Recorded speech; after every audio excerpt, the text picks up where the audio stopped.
Boa noite, amigos. Boa noite, amigas. Que Deus nos abençoe.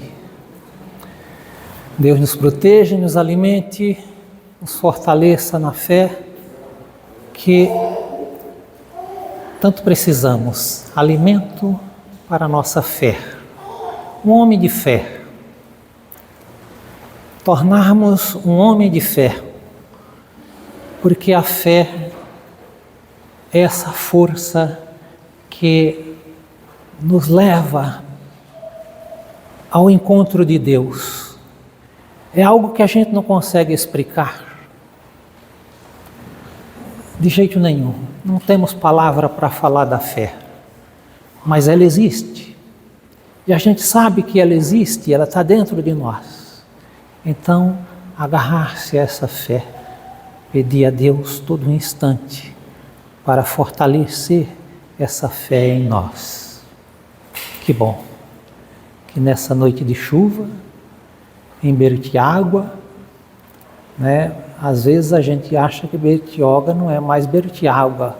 De vez em quando vem uns dias de sol e a gente diz, cadê a Bertioga do passado, aquela que chovia tanto, Mas de vez em quando volta a chuva de novo e haja chuva, então é justo, como dizia um personagem da televisão, é justo, é muito justo, justíssimo o nome Bertiágua para a nossa região, que é uma cidade aconchegante e uma bênção, Que beleza de lugar. Amigos, hoje nós vamos falar do capítulo 23 do Evangelho segundo o Espiritismo, item 1.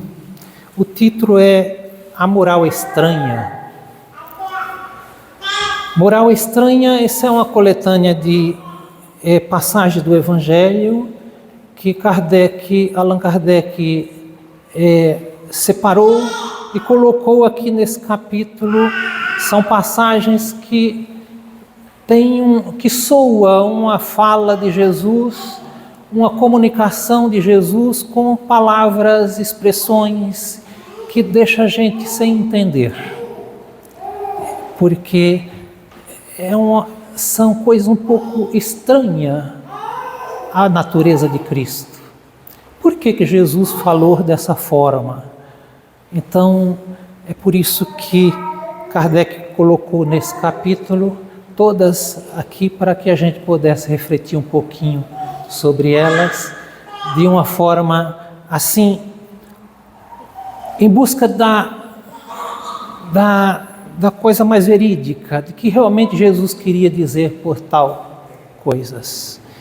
Então, essa passagem diz assim: E muita gente iam com ele, e voltando-se para todos, lhe disse: Se alguém vem a mim e não aborrecer seu pai, sua mãe, mulher, filho, irmãs, filhas, e ainda sua própria vida, não pode ser meu discípulo. E o que não levar sua própria cruz, não pode ser meu discípulo. Assim, pois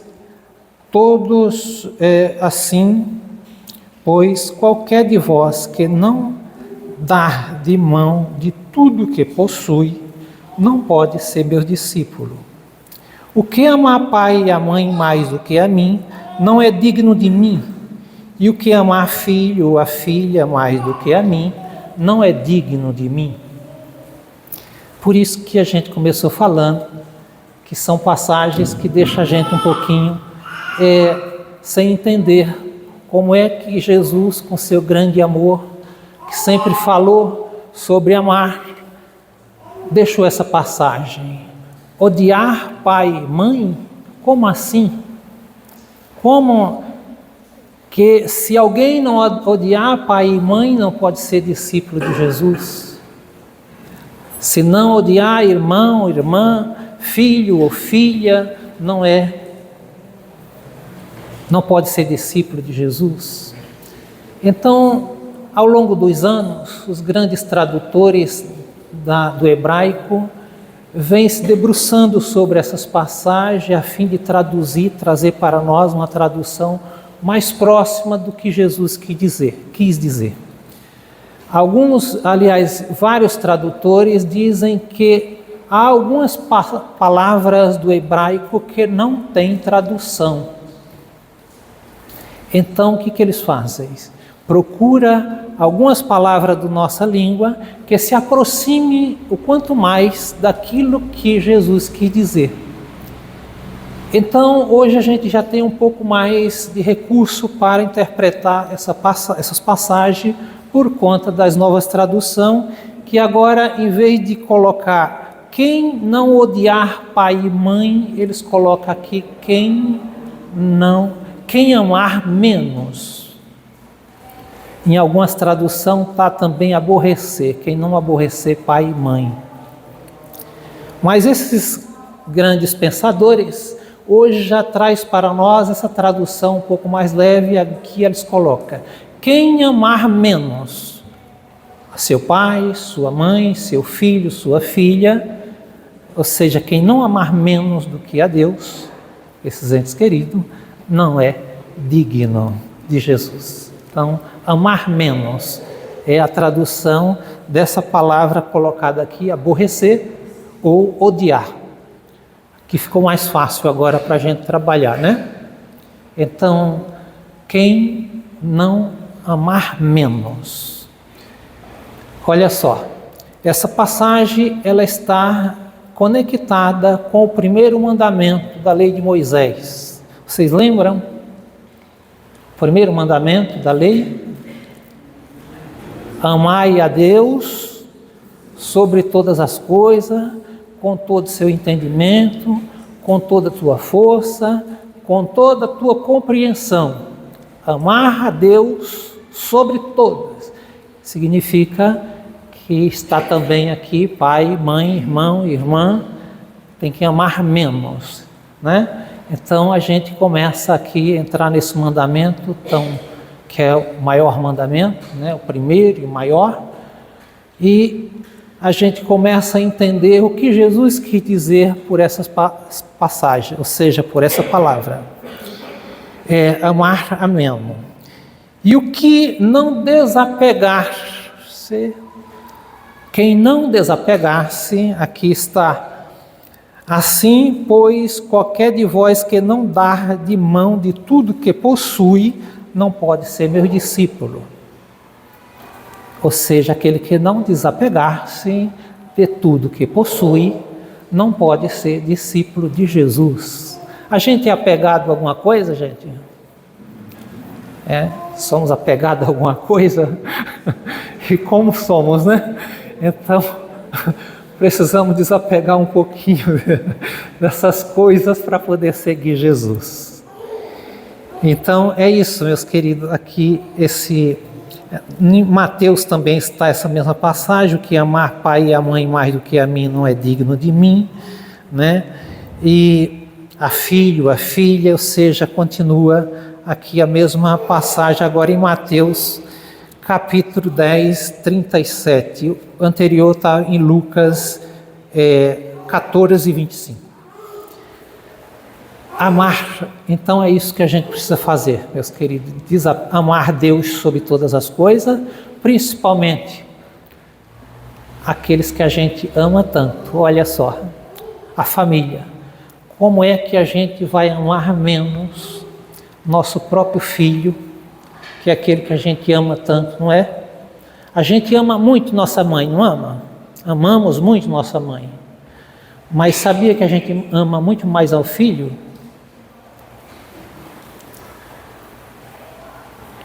Se colocar mãe e filho lado a lado, a gente, em uma decisão severa, a gente vai ficar do lado do filho. Infelizmente a gente faz isso, ou felizmente, eu não sei, mas é instinto. É instinto. A mãe amar mais seu filho do que a sua própria mãe. E o marido aqui não está nem no lugar, né? A gente nem coloca no lugar aqui porque vai amar bem menos. Esposa também, irmãos também. Então, o nosso maior apego vai estar no filho, que é aquele que saiu de dentro da gente, aquele que a gente sentiu as vibrações, principalmente a mãe, né? 9 meses carregando, né? Amamentou e fez tudo o que foi necessário. Então o apego aqui é muito mais ao filho. E aí a gente diz, como eu posso amar menos o meu filho do que a Deus? A lei diz isso. Mas em que situação eu me encontro na vida e que preciso tomar decisões que me colocam nessa posição? Amar mais a Deus do que a um filho. Isso acontece e não é raridade, acontece muitas vezes, muitos pais têm passado por essa experiência. É o seguinte, suponhamos que você tem um filho, mas você também é alguém influente na sociedade em que você vive. Você conhece o delegado, você conhece o promotor de justiça, você conhece o juiz de direito, você conhece o prefeito e você conhece muita gente da sociedade que tem poderes. Mas você tem um filho que não anda muito bem, cometeu alguns erros e você começa a passar a mão na cabeça do teu filho. E você procura esse amigo e diz, olha, eu sei que meu filho errou, mas não dá para você quebrar o galho? Dá para você quebrar o galho? E às vezes consegue. Então, nessa condição, a gente estamos amando mais ao nosso filho do que a Deus, porque nós estamos violando uma lei da sociedade. Há algumas situações em que nós ficamos desesperados, nós pais, por ver um filho numa situação difícil. O que eu faço? Você ora, você pede a Deus, você se ajoelha, mas as coisas continuam na mesma situação. E aí você lembra do amigo que pode te ajudar nessa condição. Não.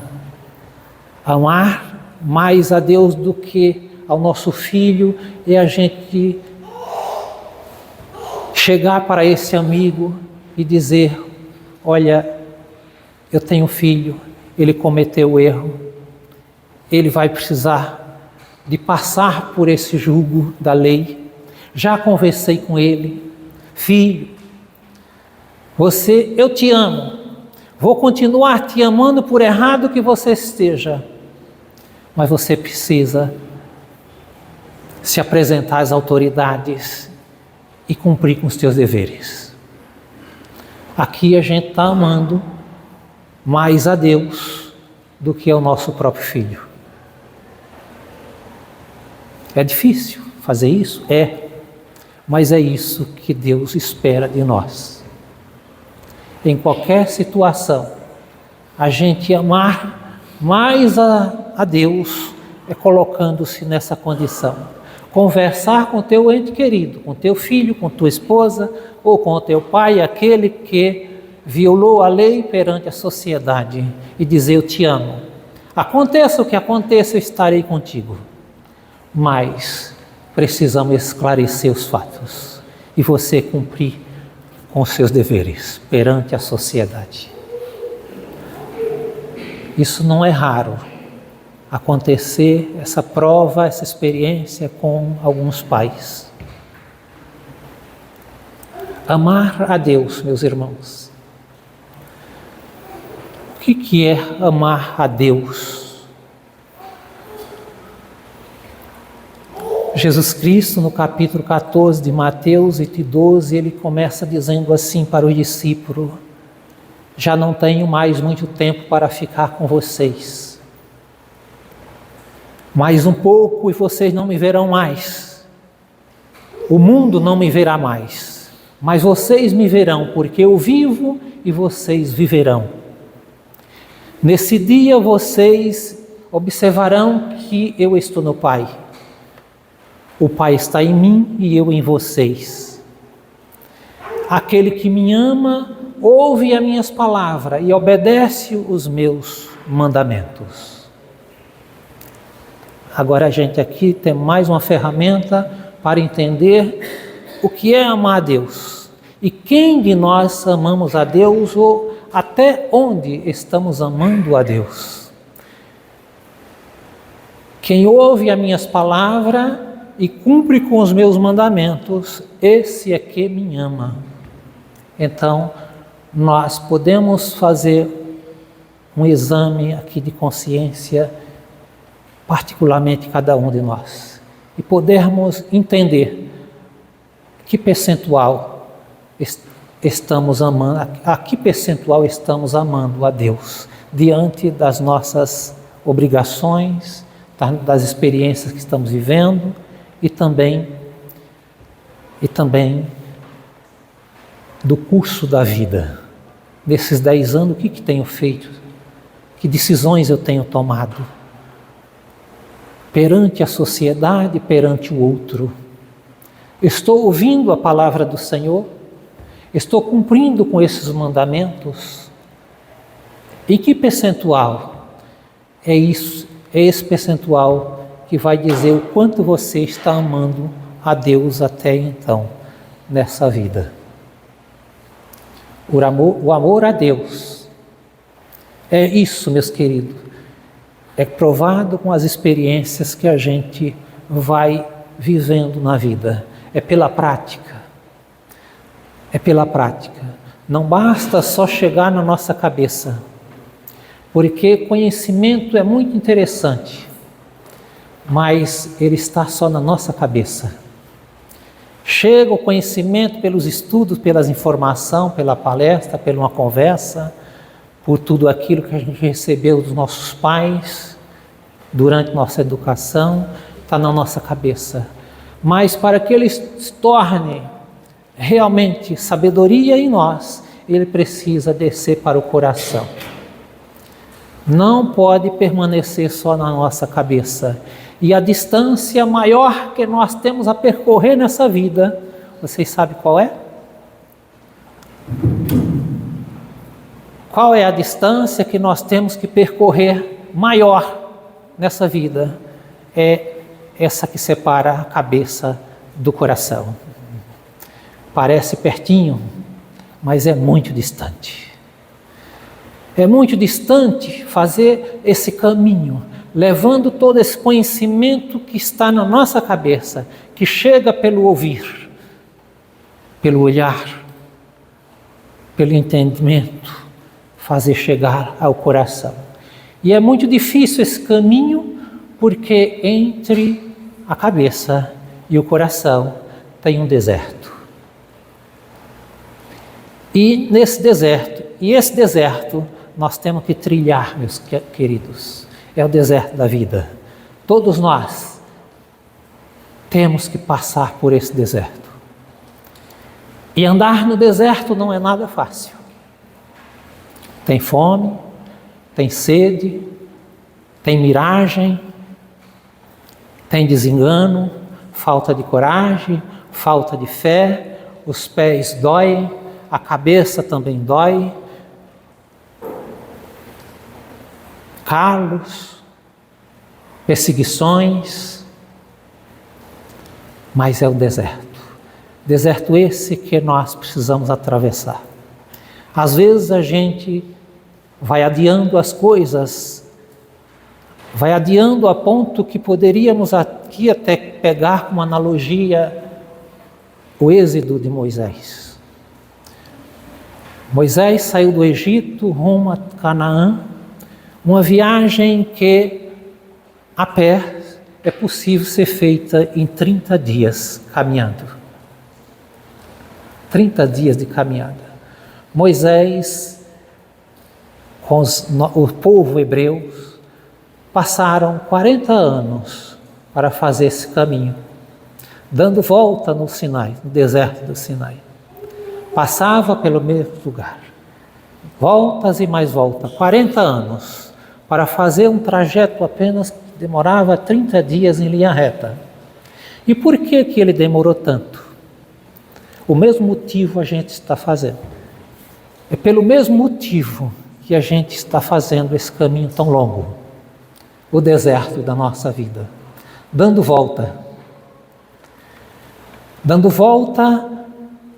e mais volta, porque a gente resiste o quanto pode para tomar decisões necessárias para o nosso próprio crescimento espiritual. Assim foi com o povo hebreu, assim também está acontecendo conosco. O deserto da vida, que só no deserto nós purificamos o nosso espírito. É no deserto que a gente, levando esse conhecimento que a gente já tem, como discípulo do Senhor, a gente luta contra nossas próprias má tendências, quebrando paradigma a cada instante, cada passo que você dá, cada volta que você dá no deserto da vida. Porque um dia, quando a gente cruzar essa travessia, com essa bagagem que já temos no coração, na cabeça, chegar com ela no coração, a gente será um espírito feliz. Por quê que nós damos tantas voltas, meus queridos? Porque a gente tem medo de tomar decisões. A gente tem medo de nós mesmos, é um fantasma.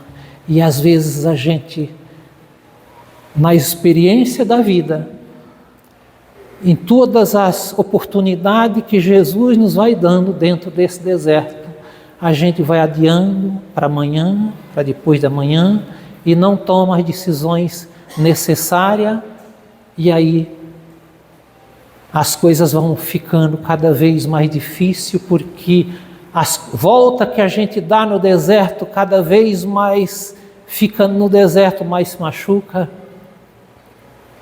Mas a gente se machuca no deserto, mas mesmo assim, a gente sabe o que fazer, mas não faz. Sabe que decisões temos que tomar, mas não tomamos. Parece imprudência nossa. O que tem em nós que tanto nos prende? Por que a gente não toma o caminho? Esse caminho de Canaã que nos leva à terra prometida, a terra feliz que Jesus prometeu para nós. Vou, mas voltarei para levar vocês comigo. Vou preparar um lugar para vocês, para que aonde eu estiver, vocês também estejam. Nós não acreditamos no Senhor. Nós estamos amando mais, estamos nos apegando mais às coisas desse mundo que a gente vive do que a Deus. Estamos, meus queridos, violando o primeiro mandamento da lei do Senhor. E aí a gente somos punidos pela lei. Punido é uma palavra muito forte, eu gosto de falar corrigido. Nós somos corrigidos pela lei, porque todo aquele que é discípulo de Jesus já tem um certo amor, um percentual de amor para com Deus. E Deus nos diz que corrige aqueles que o amam. Deus corrige aqueles que o amam. Não é de lá para cá, porque Deus ama todos nós, todos os seus filhos, é daqui para lá. Deus corrige aquele que já ama a Deus. Deus corrige. Então, é no deserto que Deus nos leva para o deserto. É para o deserto que Deus nos leva para ser provado. E é por isso que a gente está nesse deserto, sendo provado. E a gente ora. e pede a Deus. Mas as coisas continuam acontecendo porque a gente está sendo corrigido pelo Senhor. Estamos sendo purificados nesse deserto da vida. Quanto mais a gente ceder, quanto mais a gente aceitar, quanto mais obedecermos ao Senhor, as palavras de Jesus, mais a gente avança, e avança justamente porque Deus nos dá a oportunidade de vivenciar as experiências da vida. Às vezes a gente até fica um pouco queixoso. Oro, vigio, vou ao centro, tomo passe, já li a codificação toda, li os livros de Joana de Ângela todo, já li os livros do Divaldo tudo, e estou lendo quase todos os livros do Chico, e as coisas continuam acontecendo. Por quê, meu Deus?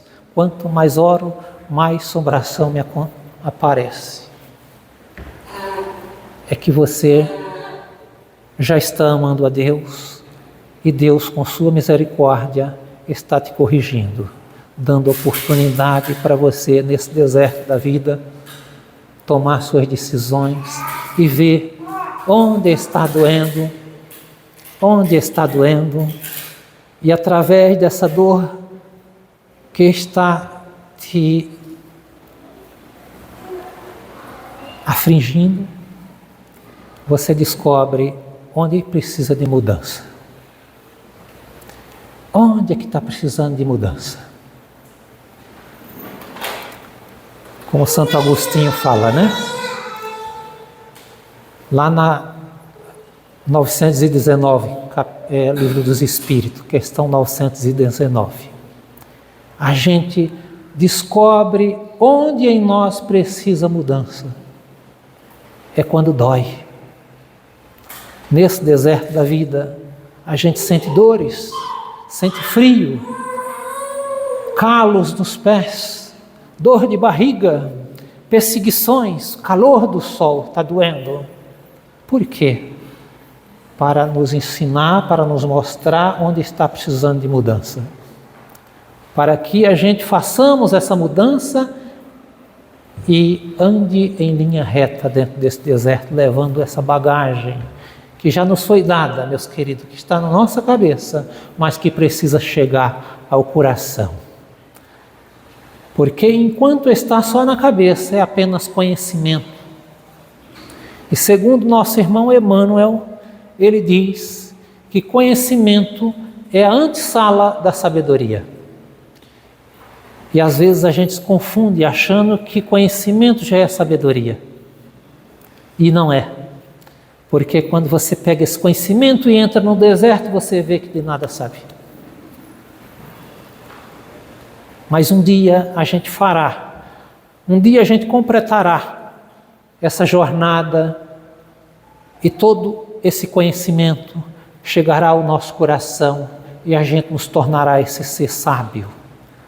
Força, meus queridos, tenhamos força, não tenhamos medo. Jesus, no capítulo 10 de Mateus, em várias passagens desse capítulo, ele nos encoraja, não tenha medo. É isso que ele diz aos discípulos que estavam com ele naqueles dias. E repete para nós hoje, não tenham medo. Eis que eu enviarei vocês como ovelha no meio dos lobos. Ou seja, a gente irá encontrar sacrifício. Tem lobo no deserto? Tem lobo. Tem cobra, serpente, tem escorpião e tantos outros insetos e bichos. Faz medo? Pode nos ferir? Pode. Jesus diz, não tenha medo. Então, essa é a mensagem que o Senhor nos deixou para que possamos lutar contra nossas próprias más tendências, que são tantas que ainda carregamos e que um dia nós precisamos nos livrar desse fardo e nos tornar esse ser um pouco mais agradável a Deus. E aí sim encontraremos felicidade. Portanto, as palavras do Senhor, meus queridos, encorajam. As palavras do Senhor consola. Mas as palavras do Senhor, ela não nos livra de sentir a dor. Porque a dor é necessária para acordarmos. Acordar para aquilo que é necessário a gente fazer. São as mudanças na vida. Não chore mais por suas percas. Não olhe para trás. Mas olhe para a frente e veja essa grande luz que está em tua frente, que é Jesus. E vamos segui-la. O apóstolo Paulo foi um homem também que sofreu inúmeras dificuldades, muitas dores. Quantas dores! Mas ele disse: não que eu pense que já sou um homem perfeito, não que eu pense que já tenho encontrado a felicidade. Aqui eu estou lutando, porque fui acolhido por Jesus. Não que eu pense que já sou um homem perfeito, não que eu pense que já encontrei a felicidade, mas uma coisa eu faço: esqueço o passado e foco no futuro. Foi assim que Paulo fez. Então vamos fazer como esse irmão. Não olhe para trás, para as percas que você já teve. Apenas coloque nas mãos do Senhor e sigamos em frente, com as dores que sentimos, com a dificuldade, com as aflições. Olhe para essa luz, para esse grande farol que está em nossa frente, nos iluminando, que é o Senhor Jesus, porque sem Ele nós não podemos fazer nada. Muito obrigado. Que Deus abençoe a todos.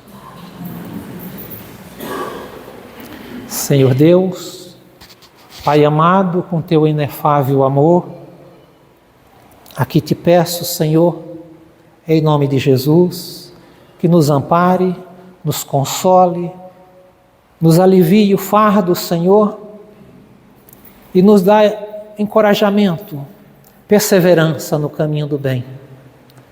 Nos dai a compreensão para que possamos lutar contra esse gigante que está dentro de nós.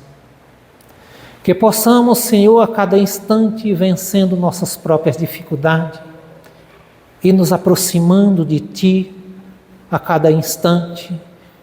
E te peço também, Senhor, pelos nossos guardiões, nossos mentores, nossos espíritos familiares, nossos queridos amigos, todos nós que estamos nessa caminhada, Senhor, encarnados, mas também desencarnados, estende a Tua mão sobre nós e cobre-nos, Senhor, com essa luz, com essa força tão necessária para o nosso burilamento. Obrigado, Senhor, por tudo quanto tem nos proporcionado, por essa luz, que nos enviasse Jesus de Nazaré. Que assim possa ser, graças a Deus.